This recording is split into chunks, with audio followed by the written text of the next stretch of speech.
हर घर की कहानियां टीवी।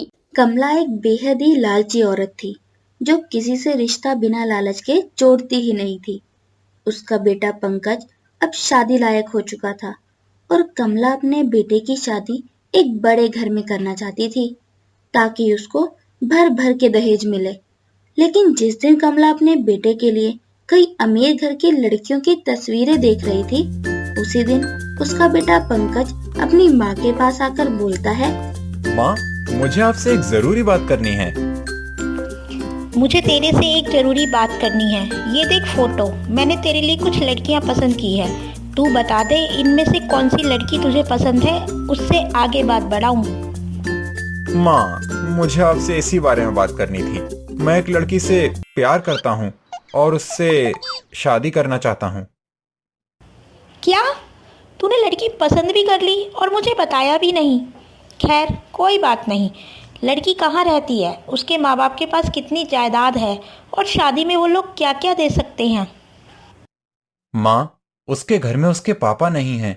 उसकी माँ किसी तरह दूसरों के घर में काम करके अपना खर्चा चलाती है और वो खुद काम करती है ताकि अपनी माँ की थोड़ी मदद कर सके। क्या कहा? उसकी माँ दूसरों के घर में काम करती है? इसका मतलब ये है लड़की गरीब है। तू पागल है? तेरे लिए मैं इतने बड़े बड़े घर के रिश्ते ठुकराकर एक फटीचर सड़क छाप लड़की को अपनी बहू बना लूं? माँ, पैसा प्यार से जरूरी है क्या?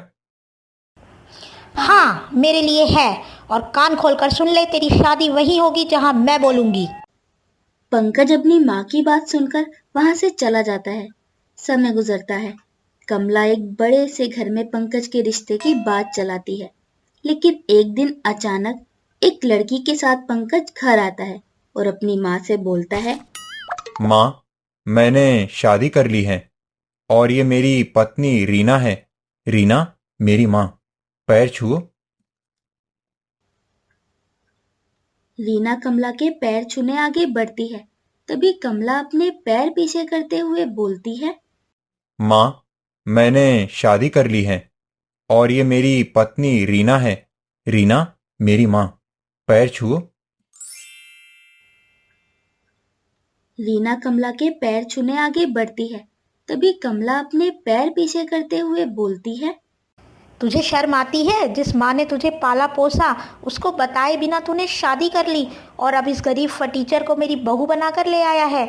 मैं नहीं मानती इसको अपनी बहू। माँ, अब आप मानो या ना मानो, लेकिन ये मेरी पत्नी है और आपकी बहू है। पंकज अपनी पत्नी को लेकर अपने कमरे में चला जाता है, लेकिन कमला कहाँ आसानी से चुप बैठने वाली थी। बिना दहेज की आई बहू को वो अपने बेटे के घर से जाने के बाद बोलती है, क्यों री, मेरे बेटे को फंसाकर अपने घर वालों का पैसा बचा लिया तूने। ना दहेज लाई ना कुछ, बस मुंह उठाकर चली आई है। माँ जी, मेरी माँ बहुत गरीब है। उनके पास पैसे नहीं थे कि वो मेरी शादी धूमधाम से कर सके, इसलिए उन्होंने मुझे ऐसे शादी करने की इजाज़त दी। चुप रह, गरीब कहीं की। मुझे नहीं पता मुझे पैसे चाहिए। जा अपनी माँ के घर और कुछ तो लेकर आ। अरे बेटी की शादी के लिए कुछ तो रखा होगा उसने। जा जल्दी, वरना घर में घुसने नहीं दूंगी तुझे। रीना अपनी सास की बात सुनकर अपने घर जाती है। शादी के बाद पहली बार अपनी बेटी को घर देखकर माया अपनी बेटी से बोलती है, रीना बेटी, तो कैसी है? बेटा तेरी शादी मंदिर में हुई, तेरी माँ एक अच्छी शादी भी नहीं करवा पाई तेरी, तो गुस्सा तो नहीं है ना इस वजह से अपनी माँ से? नहीं माँ, आप कैसी बातें कर रही हैं? मैंने अपने घर के हालात देखे हैं, जानती हूँ कैसे कैसे आपने मुझे पाला है, और शादी जैसा ख्वाब मैंने कभी देखा ही नहीं था। वो तो पंकज इतने अच्छे हैं कि उन्होंने अपनी माँ के खिलाफ जाकर भी मुझसे शादी की, वो भी बिना दहेज के। फिर भी बेटा, तेरी सास को तो लगता ही होगा ना कि तू कुछ नहीं लाई साथ। रुक, मैंने कुछ पैसे तेरी शादी के लिए ही जोड़े थे, तो वो ले जा, उससे कुछ तोहफे ले लियो। रीना अपनी माँ के हालात जानती थी, लेकिन वो फिर भी उन पैसों को लेने से मना नहीं करती, क्योंकि उसकी सास फिर उसे घर में नहीं आने देती। उस शाम वो अपनी माँ से पैसे लेकर ससुराल जाती है और अपनी सास को वो पैसे दे देती है, जिन्हें देखकर कमला बोलती है, वाह, ये दहेज है। कुछ पैसे देकर तेरी माँ ने इसे दहेज का नाम दे दिया। कैसे गरीब घर की लड़की चुनी है मेरे बेटे ने। रीना अपनी सास की बातें सुनकर भी चुप रह जाती है। अब ये सब रोज का था। अपने बेटे के जाने के बाद कमला रीना को अपनी माँ से पैसे लाने के लिए मजबूर करती, लेकिन रीना के मना करने पर वो उसको खूब मारती। इसी के चलते एक दिन कमला अपनी पड़ोसन राधा को घर बुलाकर बोलती है, अरे राधा देखना, मैंने तो बेटी की शादी के लिए कितने सपने देखे थे, लेकिन वो एक गरीब को ब्याह लाया है। बता, मैंने सोचा था बेटी की शादी में वो दहेज लूंगी, लेकिन सब धरा का धरा रह गया। अरे तो इसमें क्या है, अपने बेटे की दूसरी शादी करवा देना। वैसे भी तेरी बहू दिखने में भी इतनी सुंदर नहीं है। मेरा बेटा मानेगा ही नहीं, प्यार जो करता है इससे। कमला और राधा की बातें रीना सुन लेती है, जो अपने कमरे में जाकर बहुत रोती है। वो पंकज को खोना नहीं चाहती थी, जिसके चलते वो अगले दिन से ही अपने घर के सारे काम खत्म करके रोज बाहर चली जाती थी।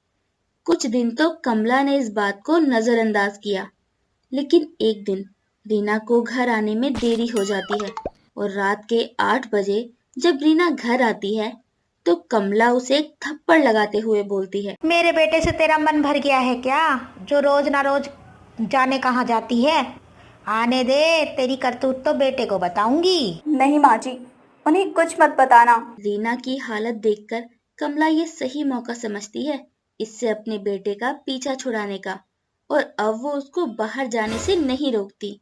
और एक शाम पंकज जल्दी घर आ जाता है तो वहां रीना को ना देखकर वो अपनी माँ से बोलता है, माँ, रीना कहाँ है?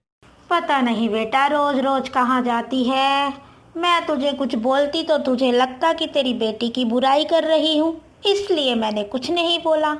देख लियो, खुद ही बाहर से आएगी और पूछने पर कुछ नहीं बताएगी। कुछ देर बाद रीना घर आती है तो पंकज हॉल में ही बैठा होता है और रीना के घर आने पर वो उसको रोकते हुए बोलता है, रीना, कहाँ से आ रही हो? कहीं गई थी क्या? वो मैं अपनी एक सहेली के घर गई थी किसी काम से। रीना के सवाल से पंकज संतुष्ट तो नहीं था, लेकिन वो रीना से आगे कुछ पूछता भी नहीं है। अगले दिन जब रीना घर से बाहर जाती है तो कमला भी उसके पीछे जाती है और वो अपने बेटे पंकज को फोन करके बोलती है, बेटा पंकज, तूने कहा था ना बहू का पीछा करना है, तो मैं कर रही हूँ, तू भी जल्दी से आ जा। हाँ माँ, बस आया। कुछ देर में पंकज कमला की बताई जगह आता है। उसके बाद दोनों मिलकर रीना का पीछा करते हैं और देखते हैं कि रीना एक फैक्ट्री में मजदूरी का काम कर रही है। ये देखकर पंकज से रहा नहीं जाता और वो रीना के सामने जाकर उससे बोलता है, रीना, आखिर तुम यहाँ काम क्यों कर रही हो? पंकज जी आप, और माँ जी आप भी। हाँ हम। अब बता, यह कौन से यार के लिए पैसा कमा रही है? ऐसी बात नहीं है माँ जी, वो मैं यहाँ काम करके पैसे जोड़ रही हूँ ताकि आपको दे सकूँ। माँ को? पर क्यों? पंकज जी, मैं अपने साथ दहेज नहीं लाई, इसलिए माँ जी आपकी दूसरी शादी करवाने की सोच रही थी। मैं आपसे बहुत प्यार करती हूँ, आपको खोना नहीं चाहती, इसलिए काम करके पैसे जोड़कर माँ जी मैं आपको दे दूंगी। बस पंकज जी को मुझसे दूर मत कीजिए। माँ, आपने मेरी दूसरी शादी करवाने की सोची? आप दहेज के लिए इतना गिर सकती हैं, मैं सोच भी नहीं सकता था। तो मैं क्या करूं? सबकी बहू इतना दहेज लेकर आती हैं और तू इस टीचर को घर ले आया। बस माँ, आपके कारण मैंने रीना पर शक किया, लेकिन अब और नहीं। आप दहेज के लालच में अपने बेटे की खुशियां नहीं देख रही, तो मैं भी आपके बारे में नहीं सोचूंगा। मैं रीना को लेकर कहीं और ही रह लूंगा, फिर लेते रहना आप दहेज। पंकज रीना को वहां से ले जाता है और अपना सारा सामान लेकर अपनी माँ का घर छोड़ देता है। कमला अपने दहेज के लालच में अंधी होकर अपने बेटे को तो खो ही देती है, साथ ही अब वो इस बड़े से घर में अकेली रह जाती है, जहाँ न कोई उसे पूछने वाला था, न कोई उसकी खैर लेने वाला।